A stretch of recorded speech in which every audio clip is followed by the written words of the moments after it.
오늘 말씀 제목은 기후위기 책임질 중보자들, 그런 제목입니다. 이사야서 49장 14절에서부터 15절, 그리고 50장 1절에서부터 2절 이렇게 됩니다. 오늘의 본문이고요. 우리가 지난 1, 2주 정도를 돌이켜보면 신문지상에서 천년만의 대홍수, 불가능한 더위, 이런 기사 제목들을 많이 보셨을 것 같아요. 정말 기후위기의 재앙이 닥쳐온 것이 아닌가, 이런 생각이 들었습니다. 그러니까 지난 6월부터 미국과 캐나다에 폭염이 왔다는 그런 신문 기사가 있었고, 그리고 7월 16일에 서유럽에 폭우가 내렸다, 그런 기사가 있었어요. 서유럽의 폭우는 16일과 10일 후에 26일, 그러니까 10일 뛰어넘어서 한 번씩 있었고요. 그리고 이제 그 사이에 중국에 폭우가 있었고, 23일에 인도에 폭우가 이렇게 있었어요. 그러니까 6월 말부터 7월 중순, 사실은 지금까지 이어지고 있는데, 이때까지 집중적으로 전 세계에 그런 기상이변이 있었다는 것을 신문지상을 통해서 우리가 볼 수 있었던 것 같습니다. 7월 21일 날 중국 지하철이 멈추고 배까지 차오르고, 좀 더 보니까 그 다음에 가슴까지 차오르고, 물론 짧게 편집돼 가지고 그런 시간차를 느끼셨는지 모르겠습니다만, 제가 자세히 보니까 처음엔 배 정도 있다가 가슴 어깨 이렇게까지 물이 차 올라오고 사람들이 비명을 지르더라고요. 그리고 지하철 차창 밖에 물이 거의 얼굴 높이까지 차오르는 그런 영상을 볼 수가 있었는데, 지하철 탈출해서 에스컬레이터로 물이 막 쏟아져 내려오는, 계단으로 쏟아져 내려오고 어떤 여성이 휩쓸려 가는데 간신히 구한 그런 모습도 봤고, 또 보니까 물이 땅에 물로 인해서 침수가 돼가지고 사람이 빠져 있는 것을 어떤 남자분이 구하려고 하다가 그 남자가 있는 땅도 같이 꺼지면서 정말 영화와 같이 빠지는, 구조가 되는지는 모르는, 그리고 차가 떠다니는 그런 모습이 있었습니다. 그때 강수량을 보니까 강수량이 617.1mm의 강수량이라고 하는데, 이 허난성의 강수량이 4일 사이에 다 온 그런 폭이라고 해요. 그러니까 허난성이라는 데가 지도를 보니까 우리나라 남북을 다 합친 것보다 좀 더 큰 면적이에요, 성 하나가.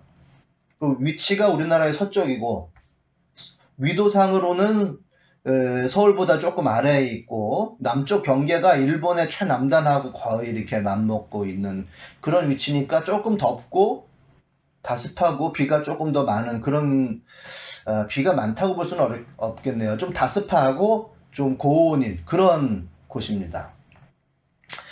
근데 보니까 1시간에 200mm가 왔다고 하는데, 그게 감이 잘 안 잡히시죠? 그래서 제가 좀 한번 좀 봤는데, 시간당 11mm만 와도 굉장히 거센 비예요.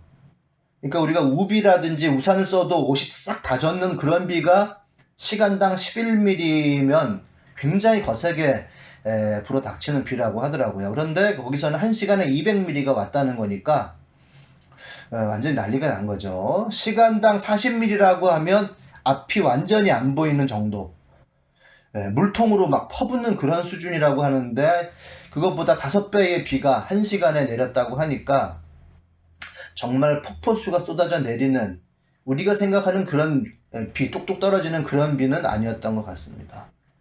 그래서 허난성의 어떤 정저우라고 하는 그 지하차도가 굉장히 길기도 해요. 1.8km가 되는데 차량 200대가 그 안에서 고립이 되고, 순식간에 지하차도에서 물이 차올라서 사람 목까지 이렇게 올라오는 상황이었다고 하는 거죠. 그걸 두고 신문 지상에서는 4,000년 만의 대홍수, 이런 기사 제목을 달았더라고요. 그러니까 작년만 해도 100년 만에 무슨 폭염, 100년 만에 홍수 이랬었는데, 오늘 이번 해에 보니까 4,000년 만에 대홍수라고 하는 기사 제목이 떴어요. 점점 이게 일상화가 된다는 얘기가 되겠죠. 서유럽의 폭우는 보니까 1000년 만에 폭우라고 그렇게 되어 있습니다. 7월 16일자 기사인데, 7월 16일과 열흘 뒤에 7월 26일에 폭우가 두 번이 이제 내린 거예요. 근데 뭐 네덜란드니 벨기에니 뭐 독일이니 이렇게 따로따로 기사가 나왔던데, 제가 조금 더 보니까 네덜란드와 룩셈부르크와 독일과 벨기에의 접경 지역에 초강력 폭우가 내린 거더라고요. 뭐 급류의 비가 엄청 내려서 집이 떠내려가는 영상 하나로 모든 것이 설명되는, 최소 209명이 사망하고 최소 170명이 실종됐다는 리포트입니다. 그리고 또 뭐 인도에도 마찬가지로 산사태로 인해서 마을 하나가 파괴되는 그런 사건이 있었어요. 그 사건으로 136명이 사망했다. 역시 24시간 동안 200mm의 폭우가 내렸다. 그리고 어떤 데는 최대 24시간 동안 594mm의 폭우가 내렸다고 하니까, 이 정도 폭우면은 산 하나가 쓸려 내려갈 정도가 맞기는 맞습니다. 아까 말씀드렸듯이 정저우에서 그 사고가 날 때 시간당 200이 내렸다고 했잖아요. 근데 여기서 인도에서는 시간당 200이 아니라 594가 최대로 내렸다고 하니까, 그거는 정말 산을 쓸어내릴 정도의 강한 폭우가 내렸다고 볼 수가 있는 것이겠죠. 이것이 이제 과학자들이 설명해 줄 필요가 없습니다. 이게 바로 이제 기후위기라고 하는 거죠. 그런데 기후위기라는 게 뭐냐 하면 40년, 50년 후에는 이런 기후가 상시적인 기후가 된다라고 하는 게 우리가 얘기하는 기후위기예요. 40년, 50년 후면 우리 아이들이 이제 50세, 55세, 뭐 60세 이렇게 되는 건데, 여러분들이 이제 우리 아이들을 위해서 교육하고 투자하고 이 아이들의 삶이 행복하기 위해서 노력들을 많이 하시잖아요. 지금 보호하고 계시고. 그런데 40년, 50년 후에 이런 폭우, 그 미국과 캐나다에 50도가 넘는 그런 살인적인 더위가 여름에 잠깐 있다가 사라지는 게 아니라 상시적인 기후가 될 수 있다라고 하는 게 기후의 위기잖아요. 그런 아이들이 50세, 60세가 됐을 때 문화가 가능하겠냐는 걸 생각해 봐야 돼요. 우리가 얘기했듯이 뭐 넷플릭스로 뭐 보고 영화 감상을 하고 낚시를 하고 수영장을 가고 하는 이런 누림이 가능할까? 일부는 가능할 거예요. 돈이 많고 어디 차폐된 데서 살 수 있는 그런 사람들은 가능하겠지만은 대다수는 살기 위해서 버티는 생활을 할 것이다. 그 며칠 전에 올려주신 그 영상을 보니까 40, 50년의 기후위기가 현실화됐을 때 핵전쟁 이후의 재난 상황을 생각하면 된다고 이렇게 얘기를 하더라고요. 이런 것을 우리가 이제 과학자들이 뭐 어떻게 될 거라고 설명해 주기 이전에 우리가 이제 현실적으로 경험을 했는데, 그것이 40, 50년 후에 현재와 같이 탄소 배출량이 계속해서 이어진다고 하면 일상적인 기후가 될 것이다 라고 하는데, 저는 이제 1, 2년이 중요하다, 이미 늦었다고 얘기하는 사람이 있을 정도로 1, 2년이 중요한데 우리의 태도를 좀 돌아봐야 되겠다. 급하게 우리가 무엇을 바꿔야 되는지, 그리고 어떤 자세가 필요한지, 그것을 오늘 우리가 읽은 본문을 통해서 좀 돌아보고 나누려고 하는 거예요. 이 시온의 멸망을 초래한 삶의 태도가 여기에 좀 보이는 것 같아요. 다시 한번 좀 보시면, 그런데 시온이 말하기를 주께서 나를 버리셨고 주께서 나를 잊으셨다 하는구나, 이렇게 되어 있는데요. 이 이사야서의 어떤 40장 이후의 배경에 대해서 지난번에 한번 말씀을 드렸죠. 이사야서의 1장부터 39장까지의 배경은 바벨론 포로기로 잡혀갈 것이라고 하는 경고의 메시지가 대부분이고, 이사야서 40장 이후부터는 이미 포로기가 됐어요. 그리고 70년이 뛰어넘어서 고레스 칙령이라는 것이 생겨서 돌아가도 좋다라고 하는 그러한 메시지를 받은 상황이라고 생각을 하셔야 돼요. 그러니까 바벨론에서 고생을 하면서 70년 동안을 버텨서 거기에서 자리를 잡은 거예요. 경제적으로도 거기에서 자리를 잡았고 정치적으로도 고위직에 올라가 있는 사람들이 있는 그런 상황.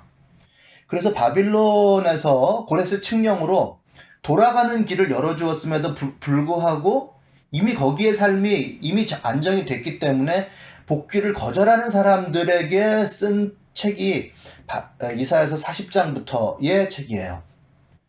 그냥 모두 다 돌아가겠다고 하면 이사야서 40장 이후부터 그렇게 길게 설득하는 글을 쓸 필요가 전혀 없었어요. 현지에서 제한적이겠죠. 제한적이겠지만 현재를 지킬 것이 있는 사람들이 생겼단 말이에요. 바빌론 포로기로 잡혀가서 거기에서 아기로 태어난 사람들이 태어나서 70년의 현지 정착의 시간이 흐른 뒤를 생각해 보세요. 그러면 거기서 장사도 하고 거기서 아이도 낳았고 거기서 삶이 이미 형성이 됐단 말이죠. 그래서 거기서 어떤 사람은 풍요를 얻었을 거예요. 그리고 경제적인 상권 안에 있는 사람들이었을 거예요. 그리고 정치권 안에서 자리를 잡은 사람들이 이제 와서 시온이라고 하는 것이 옛날에는 예루살렘 산성에 있는 수도였는데 지금은 황폐된 곳에 돌아가자라고 했을 때 그 말을 순순히 듣겠냐 이거죠. 그래서 시온이 말하기를이라고 하는 것은 폐허가 되어 있는 그 시온이에요. 예루살렘 산성. 그리고 시온의 원래의 사전적인 뜻은 메마른 장소란 뜻입니다. 드라이한, 비가 오지 않아서 바짝 말라있는 장소라는 곳이 시온이에요. 그래서 여기에서 시온이 말하기를 주께서 나를 버리셨고 주께서 나를 잊으셨구나 하는 것은 하나님의 시온을 그렇게 만들었다는 탓을 하는 중이거든요. 여기에 버리셨다라고 하는 말은요, 아주 타이트하게 관리를 하고 관심을 갖는 상황에서 소홀해졌다. 연인들끼리 관심이 점점 멀어져서 소홀해진 것을 얘기해요. 그래서 끝내는 포기하고 그 결과로 황폐해지고 방치된 것. 그래서 결국 버렸다라는 말로 해석하면 딱 맞는 거고요. 주께서 나를 버리셨고 주께서 나를 잊으셨다라고 하는 말 있잖아요. 잊었다는 말의 뜻은 뭐냐면 물건을 어디에다 잘못 두고 주의 부족으로 어디에 뒀는지 잊어버린 거예요. 그래서 못 찾는 거, 잊어버렸다고 하는 것이 여기서 그런 뜻입니다. 그 사람들은 이렇게 얘기했나 봐요. 어머니가 어찌 젖먹이를 잊겠으며 죄태에서 난 아들을 어찌 긍휼히 여기지 않겠느냐. 비록 어머니가 자식을 잊는다 하여도 나는 절대로 너를 잊지 않겠다. 즉 하나님은 우리들을 잊어버렸고 부모가 친권을 포기하고 양육을 하지 않았는데 70년 동안 이제 와서 다시 관계를 회복하자고요? 이렇게 질문을 하는 거거든요. 이렇게 되묻는 모양이에요. 그러니까 바빌론을 잡혀간 포로기의 2세들은 1세 말고 2세들은 1세대는 그 다니엘과 같은 그런 강한 신앙을 가진 사람들이었겠죠. 그리고 2세대들은 이제 하나님이 우리를 70년 동안 방치해 놓고 이제 와서 다시 뭘 하자고 하니까 의심을 품고 또 배반감을 표현하는 문장 버리지 않았습니까? 그래서 우리는 돌아가지 않겠습니다 라고 이야기를 하는 중에 있어요. 이스라엘 민족으로서의 부르심이 있죠. 그 민족으로서 세계의 복음을 전하고 세계 하나님 나라의 삶이 가득히 임하도록 최초 출발 때는 이스라엘 민족으로서의 부르심의 삶에 응하지 않겠습니다. 의무는 내려놓겠습니다. 나는 현재를 지키겠습니다 라고 얘기를 하는 거예요. 뭐 이러한 태도는 꼭 이스라엘 사람들 뿐만이 아니라 현재의 모든 사람들이 그럴 수 있다고 봐요. 현재의 안정과 풍요를 포기할 수 없는 사람들이 의무라고 하는 것에서 해방되겠습니다. 내가 뭐 그렇게 대단히 잘못했어요? 법적으로 아무 문제 없습니다. 얘기하는 그런 논리예요. 그러나 영적으로 우리 사람들의 본성 가운데 혜택에는 반드시 의무가 있는 법이거든요. 온갖 풍요함이 있는 우리나라를 좀 볼 필요가 있어요. 자본주의적 발전의 길에 우리가 올라 있잖아요. 그리고 에너지 소비라고 하는 거, 우리가 기후 위기와 관련해 가지고 탄소 배출량 같은 걸 봐도 우리가 얼마나 급속하게 풍요의 길을 많이 쓰며 많이 누리며 살았는지를 우리가 알 수 있어요. 우리는 뭐 온도가 이제 1도 올랐다 뭐 이런 것이 이제 굉장히 중요한데 우리는 30년 만에 1도가 올랐거든요. 그러니까 1도 올랐다는 게 왜 중요하냐면 지구가 만 년이 지나면서 4도가 오른 거예요. 만 년이 지나면서 4도가 올랐는데 근데 산업화 이후에는 전 세계가 100년 만에 1도가 기온이 올라가서 자연의 순환이 깨졌다 이렇게 얘기를 하는 건데요. 우리나라만 보면 딱 30년 만에 1도가 기온이 상승했습니다. 그러니까 우리 부모 세대로부터 급상승을 한 거라고 봐야 되겠죠. 갑자기 많은 에너지를 쏟아붓고 많은 에너지를 배출하고 탄소 배출이 이제 많은 나라예요. 그렇게 급속하게 물질적으로 발전하다 보니까 부귀빈천에 대해서 지나치게 몰두하는 태도가 있어요. 부귀빈천이라고 하는 것에 대해서 모두가 관심을 갖기는 갖죠. 부귀라고 하는 것 자체가 애초에 물질적이기도 하거니와 부귀빈천에 대해서 부하고 그리고 귀, 자기의 지위가 상승하거나 내려가는 거, 가난해지는 거, 그리고 천해지는 거, 이것에 대해서 물질적으로 관심을 갖느냐, 몰두하느냐, 아니면 그것을 내면적이고 정신적인 차원에서 관심을 갖느냐는 완전히 다른 거예요. 그러나 지금 오늘날의 모습을 보면 이 좋은 거 좋다, 이 좋다는 말 굉장히 힘든 거거든요. 좋은 것에 대해서는 반드시 의무가 있어야 되는데 무조건 좋은 거, 편리한 것을 너무너무 좋아하는 우리나라의 모습을 볼 수가 있어요. 뭐 흉 이렇게 얘기하죠. 좋은 거, 흉 나쁜 거 이렇게 얘기하는데 길하다는 말, 좋은 거, 이거 뭐 젊은 세대들 이야기하기를 뭐 개이득이다, 뭐 좀 나이 든 사람은 뭐 땡 잡았다 얘기하는 것과는 다른 거예요. 이게 길하다는 말이. 길하다, 좋다란 말은 하나님이 주신 환경 가운데 잘 맞춰 살아가서 생기는 조화로움과 이득을 얘기하는 거예요. 그러니까 역할에 충실해야 되는 거죠.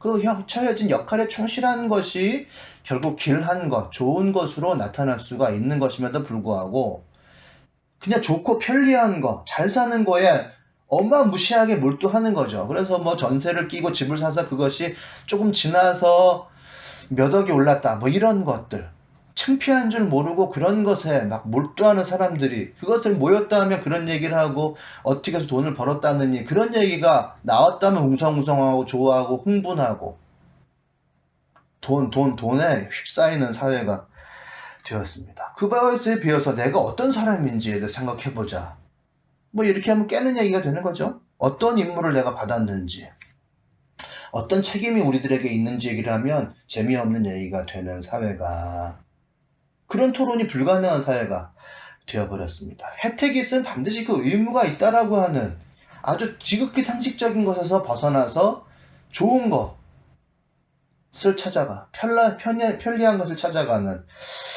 이 세대가 되어버린 것 같습니다. 그래서 현재 우리나라와 우리 성경으로 돌아가서 당시에 이스라엘도 비슷한 상황이었던 것 같습니다. 보면 물질에 매여 있구나. 그것을 탓하긴 참 어렵죠. 바벨론에서 아기로 태어나가지고 거기에서 자리를 잡았는데 돌아가자고 하니까 돌아갈 사람이 몇이나 있겠습니까? 이스라엘 민족으로 태어났으니 하나님의 그 부르심이 있으니 그 황폐화된 시온으로 돌아가자라고 얘기했을 때 순순히 따라갈 사람들이 몇이나 되겠어요. 그 역할과 의무가 있다, 하나님의 부르심에 따르자라고 했을 때 거기에 반응하지 않았다고 해가지고 무조건 욕할 수만은 없겠죠. 그러나 하나님의 평가는 이사야서를 봤을 때에 하나님의 부르심에 동조하지 않는 그런 사람들이 반드시 있다는 거예요. 그러나 하나님께서는 그 시온성의 황폐화의 이유에 대해서 그렇게 말씀하시는 것 같아요. 지금 우리가 읽은 1절과 2절만 봤을 때는 시온성의 황폐화에 대해서 이유가 뭔지를 분명하게 파악하기는 어려워요. 우리가 일반적으로 봤을 때는, 배경으로 살펴봤을 때는 물질에 좀 매여있는 그런 모습이 있는 것이고 하나님의 부르심에 대해서 적극적으로 반응하지 않는구나, 이 정도로 우리가 추측할 수 있을 뿐이에요. 그러나 그 이후에 50장 1절에서 보면 두 가지의 책임이 있다, 황폐화에 대해서 두 가지의 책임이 있다라고 하는 것을 분명히 얘기해 줍니다. 그러니까 바빌론 포로기 2세대들의 그 의심과 배반감의 표출, 이런 것이 있었다면 그것에 대한 하나님의 답변이 있어요. 50장 1절을 보면 이것 보아라. 너희가 팔려간 것은 너희의 죄 때문이다. 이렇게 얘기를 합니다. 너희 어머니가 쫓겨난 것은 너희의 죄 때문이다. 너희 어머니라는 건 그 1세대를 얘기하는 거겠죠? 바빌론 포로의 직접적인 책임을 져야 될 사람들이 있다는 거예요. 1세대 너희 어머니라고 했으니까 지금 그 말을 듣는 바빌론 현지에서 아기로 태어난 사람들 얘기가 아니고 너희 어머니 얘기입니다. 너희 어머니가 쫓겨난 것은 죄 때문이다 라고 이야기를 일단 해주고 있어요. 너희 어머니라고 했으니까 하나님과 이스라엘의 부부됨을 전제로 하는 비유죠. 하나님께서는 하나님의 백성이 하나님의 백성답게 살 의향이 없으면, 즉 죄악에 빠져 있으면, 일반적으로 얘기하면 사람이 사람답게 살 의향이 없으면 하나님은 그대로 그 죄에 내버려 두십니다. 방치하십니다. 홀로 살겠다고 하면, 하나님 없이 홀로 살겠다고 하는 것이 죄죠. 면 홀로 살게 그대로 내버려 두십니다. 그것이 죄의 대가죠. 시온의 황폐함을 초래한 죄악이 뭐냐? 너희의 죄악 때문이다 라고 이렇게 얘기를 하시잖아요. 시온이 스스로 남편 되신 하나님을 선택하지 않았다. 혼자 살아가는 길을 선택했다. 그것이 재앙을 초래했고 황폐화를 초래했다. 죄악이라고 하는 거예요. 시온이 그렇게 황폐화된 것은 죄악이다. 너희의 죄 때문이다. 이렇게 말씀을 하시는 거거든요. 그것을 적용해보면 우리들이 맞이하게 될 이 전 지구적인 기후 위기는 죄 때문이다 라고 하는 거죠.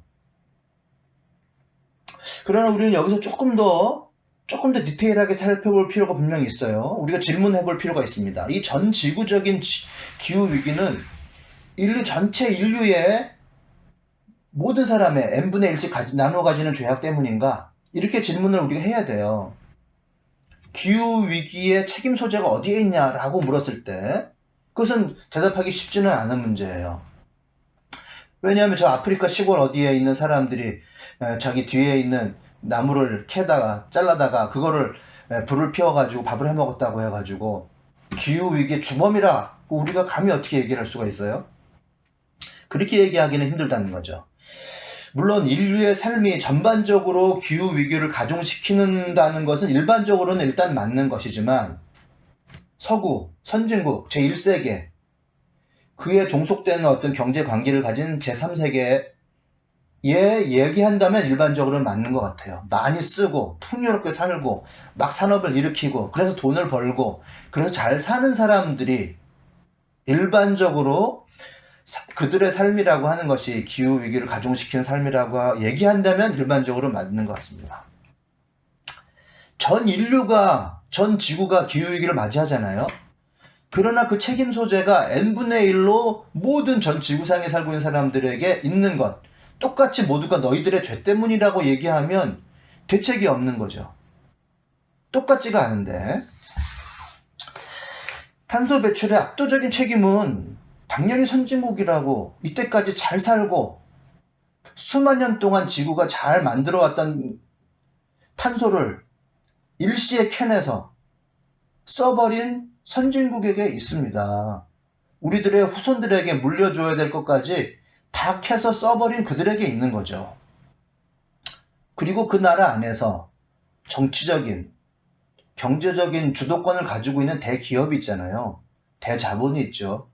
그들이 책임자죠. 아프리카 시골에서 나무 캐다가 살고 있는 사람들은 똑같이 기후위기 책임을 얘기하고 그 사람들에게 죄를 회개하라고 얘기하면 아무 대책이 없는 얘기를 하는 것이고 하나님의 정의의 관점에도 그건 맞지는 않죠. 성공회대학교 김민웅 목사님의 이야기를 좀 빌리면 소수의 사람들에게 자본이 축적되고 또 축적되고 그래서 전 지구를 장악하는 대기업이 생겼다고 얘기를 하잖아요. 돈이 계속해서 한 사람에게, 소수에게 축적되고 축적되는 그런 자본주의의 역사를 우리가 봐왔습니다. 자본 축적의 방법이 근데 노동을 착취하고 자연을 약탈하는 방법이었다는 얘기죠. 노동을 잘 시켜서 그 사람들에게 대가를 잘 지급했다면 빈부격차가 이렇게 생길 리가 없죠. 노동을 시키고 착취를 했으니까 지금같이 빈부격차가 생긴 것이죠. 그리고 기업을 한다 하더라도 지금같이 자연을 약탈하지 않았으면 기후위기가 생길 수가 없죠. 그래서 자본의 축적의 방법이 노동을 약탈하고 지구를 착취하는 것이다. 그 결과가 빈부격차로 나타났다. 자연의 파괴로 나타났다고 김문웅 목사님은 얘기를 하고 있어요. 그래서 이 기후위기의 본질이라고 하는 것은 아주 숨어져 있는, 은폐되어 있는 구조적인 대량 학살이 아니겠냐, 이렇게까지 극단적으로 얘기를 합니다. 저는 그 이야기에 상당히 동의해요. 하나님과 이 기후위기 앞에서 죄 없다고 할 사람이 없겠죠. 물론 그렇습니다. 모두가 똑같다고는 할 수가 없어요. 선진국이라 불리면서 누리고 잘 살았던 제국과 독점자분들이 그 책임이 크다고 해야 될 것 같고, 우리도 누리며 살았던 이 나라 또한 마찬가지라고 할 수가 있습니다. 1차적으로 이런 책임이 분명히 있는 것은 사실인 것 같아요. 하나님의 답변, 너희가 팔려간 것은 너희의 죄 때문이다. 분명히 이러한 첫 번째 책임의 소재라고 하는 것을 분명히 우리가 밝힐 필요가 있습니다. 그러나 성경은 그 이후에 또 한 가지의 책임에 대해서 이야기해주고 있어요. 그것은 중보자가 되지 못한 책임이 있다. 영적인 책임이 분명히 너희들에게 골고루 있다고 얘기하는 거거든요. 책임을 지고 나서는 중보자가 없었기에 황폐화가 된 시온성이라고 하는 것을 잊지 말았으면 좋겠어요. 2절을 보시면 한번 읽어드릴게요. 내가 왔을 때에 왜 아무도 없었으며 내가 불렀을 때에 왜 아무도 대답하지 않았느냐 라고 얘기한 거예요. 1절과는 좀 달라요.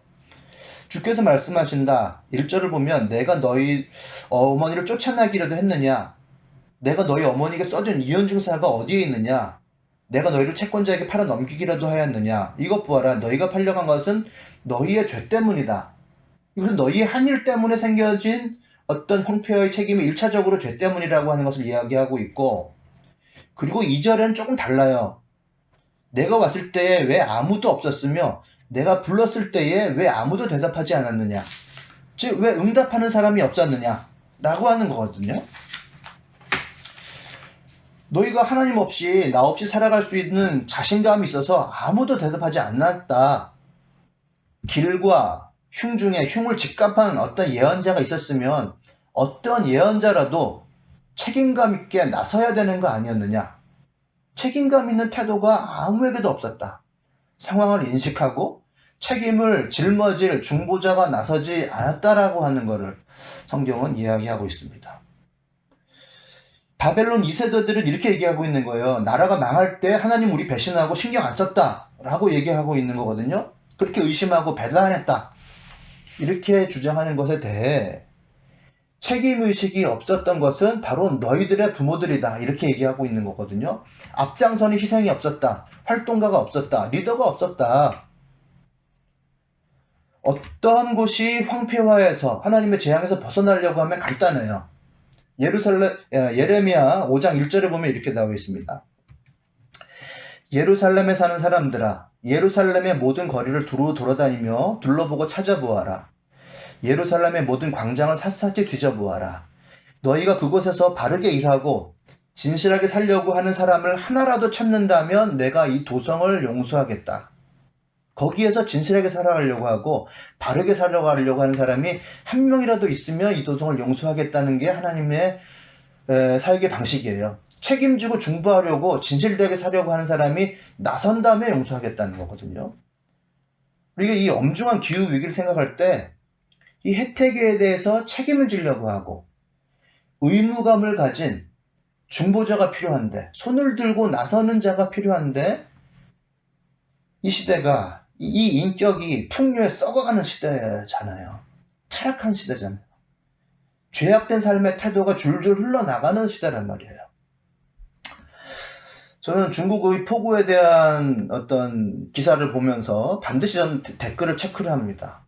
보면서 어떤 사람이 쓴 글을 보고 참 절망스러웠습니다. 사람이 죽어간다는데 흐뭇한 뉴스였습니다 라고 하는 댓글을 달아놓은 걸 보고, 그리고 수없이 수천의 댓글을 보면서 다 중국이 이제 안 되기를 바라는 마음이 표출된, 정말 정제해서 말씀을 드리면 참 중국이 그럼에도 불구하고 더 안 됐으면 좋겠다 라는 마음들을 표출한 댓글들을 봤어요. 참 비인간적인, 정말 제 마음을 그대로 표현하자면 제 옆에 있으면 입을 축 찢어주고 싶은 그런 악성 댓글들이 참 많았어요. 이 국뽕에 취한, 당장 내년 여름이라도 우리나라에 닥쳐올 이 재난 상황을 조금이라도 생각하지 않는 근시안적인 어떤 썩은 마음의 댓글들. 중국에서의 삶이 어떤지 제가 모르겠습니다만, 사람이 죽었다면 입을 다물고 있어야 되는 게 정상적인 태도가 아닌가? 사람이라면. 그리고 조금 생각이 있다면 남의 일이 아니잖아요. 환경 파괴의 결과라고 하는 건 전 세계에, 그리고 우리나라에게도 올 것이다. 지구 온난화로 인한 어떤 기상의 이변이라고 하는 거는 우리나라에도 곧 올 것이다라고 하는 걸 인식하는 이런 태도가 있어야 되는데, 더군다나 기후위기에 대해서는 우리나라 체감이 만만치가 않습니다. 탄소 배출량 전 세계 유엔에 등록된 242개 나라 중에 우리나라도 압도적인 9위예요. 이런 자그만 나라가. 인구 대비하면 한국이 암덩어리입니다. 에너지 소비로 따지면 OECD 중에 우리나라보다 많은 나라가 보면 노르웨이 1등이고 캐나다가 2등, 미국이 3등, 호주가 4등, 그리고 우리나라가 5등이에요. 우리의 책임을 자각하는 태도가 있어야죠. 그래서 우리도 책임을 지기 위해서 안 되겠다, 대선 주자들을 압박하고 말이죠. 탄소 배출 제로를 만들기 위해서 정책을 내놔라, 그런 사람을 뽑아주겠다, 우리가 이렇게 푸시하고 기업들을 압박하고 여론을 몰아가고 탄소 배출 제로를 만들기 위해서 우리가 노력해야 되는 이런 때에 중국에서 사람이 그렇게 죽었다고 하는데 잘됐다고 표현하는 이런 댓글, 정말 비인간적이고 비윤리적인 이런 태도를 가지고 기후위기를 우리가 탈출할 수 있는지 전 잘 모르겠어요.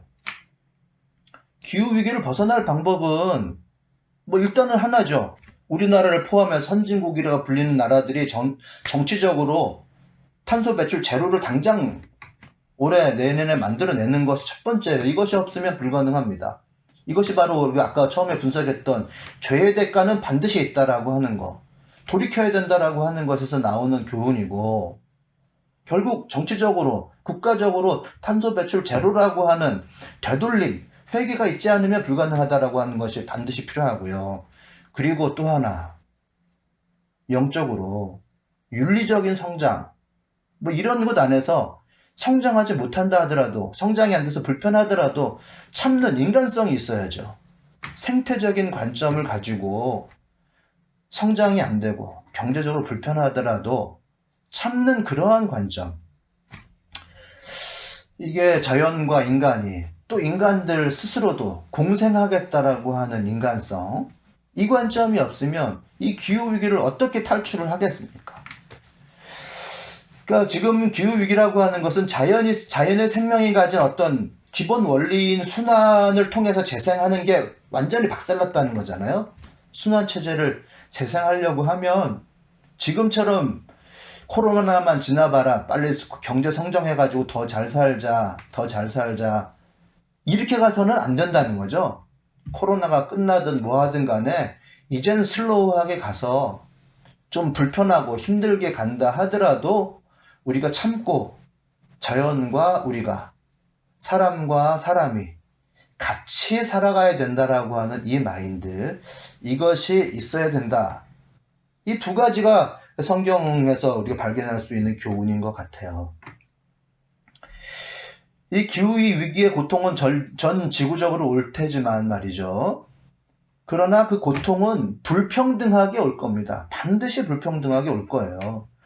고통에 모든 사람들에게, 잘 사는 사람들에게까지 같이 올까요? 절대 그렇지 않죠. 보통 사람들, 못 사는 사람들한테 먼저 와서 그 사람들을 칠 거고요. 그리고 가지고 있는 사람들은 40년, 50년 후에라도 밀폐된 공간에서 잘 누리며 살 거예요. 공생이라고 하는 관점으로 우리가 지금과 같지 않게 같이 살아가야 된다. 순환해야 된다.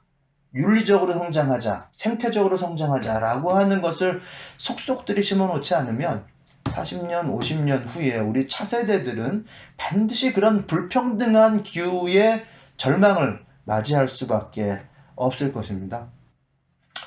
그래서 저는 책임질 사람들 우리여야 한다. 우리 가운데 손들고 나서는 사람들이 있다는 점에 대해서 굉장히 감사하고 있고 굉장히 머리 숙여서 존경하고 있습니다.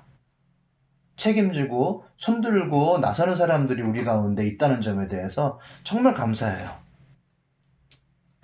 자기 살기도 바쁘고 힘든 사람들이 왜 이 문제에 나서가지고서 이 일 감당하겠다고 이리 뛰고 저리 뛰고 SNS에 사진 찍어 올려달라고 하고 부탁하고 회의하고 하겠어요.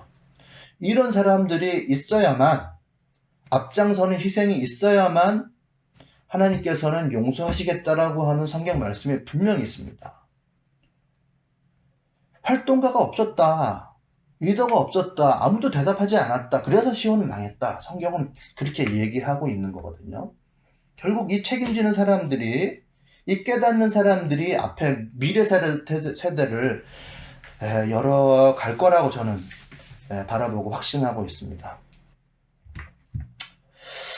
저는 이런 부분에서 참 감사드리고 이런 일이 여기저기에서 더욱더 많이 일어나기를 기대합니다. 결론을 좀 맺도록 할게요. 미국의 그 6월 말에 우리들에게 보도된 건데, LA 근처 캘리포니아죠. 거기가 이제 뜨거운 곳이잖아요. 애초에 사막이 바로 옆에 있고, 그 데스밸리라고 하는 곳이 국립공원인데, 뭐 공원이에요. 근데 사막화된 국립공원이에요. 뭐 요세머티 공원도 있고 뭐 옐로우스톤도 있고 하지만 이 데스밸리라고 하는 곳이 이 두 개를 합쳐도 옐로우스톤이나 요세머티 공원이나 다 합쳐도 더 큰 공원이에요. 국립공원입니다. 근데 거기에 이제 6월 말에 온도가 54도까지 올라갔다 라고 얘기하는데, 과학자들의 얘기로는 도저히 일어날 수가 없는, 과학적으로는 불가능한 현상이라고, 산업화 이전이라면 가능하지 않은 기온이라고 이야기를 하고 있고, 우리들의 걱정하는 바는 이것이 전 지구의 상시적인 온도가 될 것이 다 40년 후에, 이게 바로 우리가 얘기하는 기후의 위기다라고 얘기해 주고 있습니다. 초두에 말씀드렸습니다만은 기후 위기에 대해서 이제는 과학자들 설명할 필요가 없습니다. 이미 다 경험을 했기 때문에. 이것을 뻔히 알고 자기 몸이 타 들어가는데도 느끼지 못하는 사람은 있을 것이다 라고 얘기하는 것이 성경의 경고죠. 우리가 이 경고를 받아들여서 우리의 삶이 먼저 새롭게 바뀌었으면 좋겠고, 저희 즐거운 반딧불이도 이제 8월 중순이면 이제 제로 웨이스트 사업에 동참하려고 하고, 탄소 배출 제로를 위해서 조금 더 적극적으로 움직여 가려고 준비를 하고 있습니다. 우리들의 각각의 삶도 이와 같은 것에 좀 더 주의를 기울였으면 좋겠고, 특히나 정치적인 이슈를 가지고 움직이는 대선 주자들 이제 막 움직이고 있는데, 이런 정치적인 이슈에 우리가 참가해서 어떻게 하면 앞으로 정권을 장악할 사람이 탄소 배출 제로라고 하는 것을 전면에 내세우고 그와 같은 정치 활동을 할 수 있을지에 대해서 우리 같이 기도하고 압박하고 또 여론을 몰아가고 하는 그런 좀 더 정치적인 행위를 우리가 하지 않으면 안 되겠다라고 하는 것도 깨우치고 살아갔으면 좋겠습니다. 네, 오늘 말씀을 이렇게 마치겠습니다. 한 3분 정도 기후위기 책임질 중보자들이 되기 위해서 잠시 묵상하는 시간 가지도록 하겠습니다.